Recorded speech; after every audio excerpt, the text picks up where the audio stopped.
I see you driving. I see you driving around town with the girl I love, and then So many puns. Yukiko slaps you. Yeah. So I went to Johnny Obash's panel yesterday, and I asked him about if there would be a problem because he is the MC and Dachi.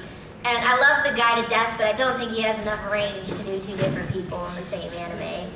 And he was tight-lipped about it. He didn't say anything. He said he would like very, very much to be a part of the anime, and that right now he can't say anything about it. I would think you just go higher pitch for you, maybe? I don't know. Because no, he could go like a bit higher. Yeah, well... You know, that'll be weird. Again, I love Johnny English, but he's pretty much the same in everything that he does. You. Question. With regards to getting someone into the series, they want to play part 3 before they play part 4. Is portable or is fast better? Like, what do you... female protagonist, but yes. I don't know if it's Portable is, it's a little more streamlined. Like, they cut the corners. Yeah, it was more patched. And you can play as a girl or a boy, so if you'd rather play as a girl and date the guys, then get P3P, because that's pretty much the main mechanic that's sold P3P. It does not have the answer in it, does it? I don't think it does. No. P3FES has an epilogue sort of thing that you can play called The Answer, where the characters do something that I can't say because it would spoil the game for you. But you still play as the characters, and it's some ending stuff that helps resolve things. I would get FES because it has The Answer in it. And it's less streamlined, so there's more stuff in it. Yeah, you actually have like the full cutscenes rather than just like visual novel style like cut-ins with like the character models. Okay. Anyone else? I think I had heard that they were going to make that downloadable on PlayStation Network. Oh, wow. They already have, so there you go. You have a PlayStation 3. Yeah, you don't even have to hunt down a copy.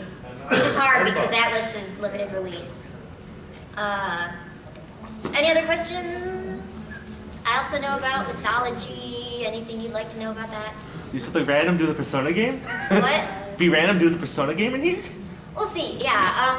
Who wants to be able to summon a persona? Yes. Nanako, what do you have to say? I just want to say that it would be really awesome if there was a three-part persona that was something like the Elder Gods. Oh yeah, I'd really like some Cthulhu in my persona. I wouldn't mind that at all. Actually, like in Persona 2, if you remember, Nyarlathotep, the crawling chaos. That was sort of eldritch. And actually, an older SMT game, there was Cthulhu. You could actually get him in an older one. Cool. But until then, you have like Legion and Mara and all the other horrible tentacle things. I'd like to see some like Native American type stuff too. Yeah. Like they really, well, they have some. They had like Thunderbird and Strange Journey. Oh yeah, they did. Yeah. Like Quetzalcoatl, maybe. Yeah. There's a few actually. I don't remember their names exactly. Yeah, Mitzel, that one Priestess Arcana one with the hands coming out of her face. And the scar under her dress, like the yeah. And like in Persona 2 was heavily influenced by like, I think it was like either Aztec or Mayan mythology with like Xibalba and stuff. So like that's kind of interesting. So. Okay. We have a question from the main character, from Persona 4 main character. Is there really a Mara in mythology? Yes, actually there is. He was a demon that plagued Buddha, but the explanation behind Mara is a Japanese euphemism for penis. In more original Shin Megami games, Mara was actually kind of spider-like. It wasn't until later that they made him a penis because Mara, and it's sort of a joke. They take a lot of liberties in making demons. Yeah, they do. They really do, which I appreciate because, especially with the personas, that they don't make them look just like their mythological figures. So sometimes it goes a little off. Like, I forgot what it was. Shoot. The Yao, what do you think was it from a bird of mythology, which is supposed to be like a Bigfoot for the most part. Remember seeing a spider film? It was like some Loch Ness monster meets a spider and had a bastard child. Yeah, they Personally, I really like the Persona designs. I think they're great. They like reference enough of the mythology. Yeah. Like if you look at like While still looking modern and cool. Yeah. Like what's it called? One of my favorite designs was Polydeuces and Castor from Persona 3.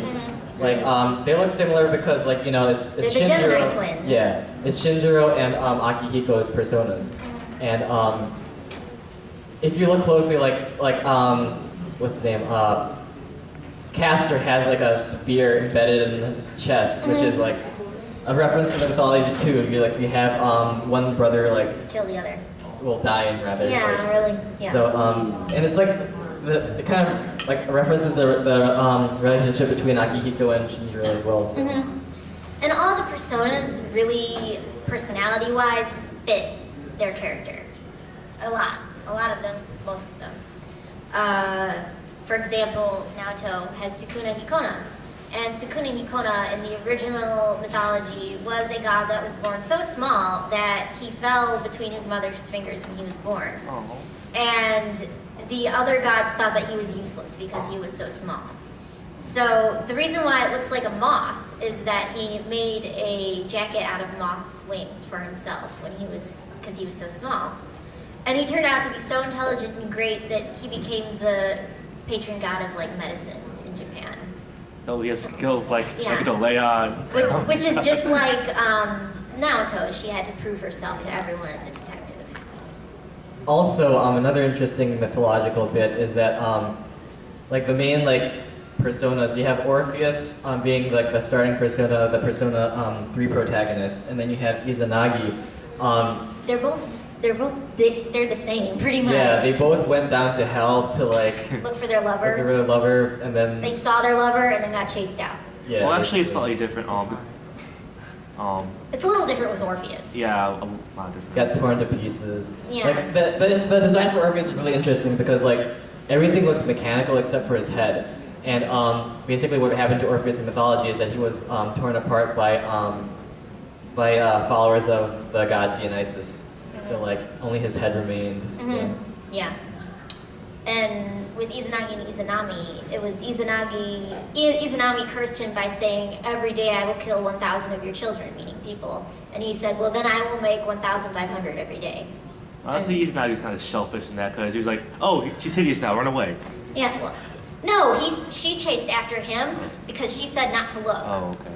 Yeah, so she was ashamed or something and chased after him. And then when he washed his face, he made Susanoo and Namaterasu and I don't know, God's just falling all over the place. You know mythology. You really gotta hand it to Atlas though for like actually researching this stuff. Yeah, like really well. They all fit. It's pretty cool. Like Jiraiya over here being like badass ninja. It's kind of what Yousuke wants to be, the hero. Disco Ninja Frog. Yeah. Oh, I love Jiraiya. Any more questions? You. I know that with Persona 3 and Persona 4, there's been a lot of, like, Persona 3 is like, oh, this is all depression, look, shooting. And then, well, that's actually a good question. Like, in Persona 4, the color scheme, the theme is literally happiness. That's what, like, they used as a theme. But I'm continuing. My question was, what kind of, like, themes did 1 and 2 carry? I want to know that, like, They're very dark. Yeah, they're a lot darker. It was a lot about like Persona 1 had to do with like a lot of like Actual psyche. yeah, it was a lot of like It was like more purple and like, white. Deep shit. yeah, a lot more of Carl Jung's psychology because like you delve into like the mind of this girl who's been like bedridden for a while, and then like the world that she creates. It's a real mess, but like in Persona like 2, both parts dealt a lot with just like memories and the connections you have with people. Like that's pretty much what screwed the world over at the end of like at the beginning of the second part of Persona 2, Eternal Punishment. This Tatsuya couldn't forget. Yeah, like in general, like the previous games are a lot darker, and like I I hate to use the term, but they're like grim dark. They're very sinister almost. Yeah. And a lot, like Persona 2 and especially Persona 4 are very colorful. And the original 2 games are very gray. Yeah. So it's easy to get bored if you're not hardcore. Persona 2 is more serious though. Yeah. Like, I mean, it still has like a share of like funny haha moments. Yeah, like, you have like Persona 2 Innocent Sin where like they're like riding like the Nazi boat, and, you know, and like they like steer the wrong way or something. It's kind of ridiculous, but like, I don't know. Does anyone know how to drive this? I can, No, we don't. I can safely say it's one of the few games where you can fight Hitler. And it's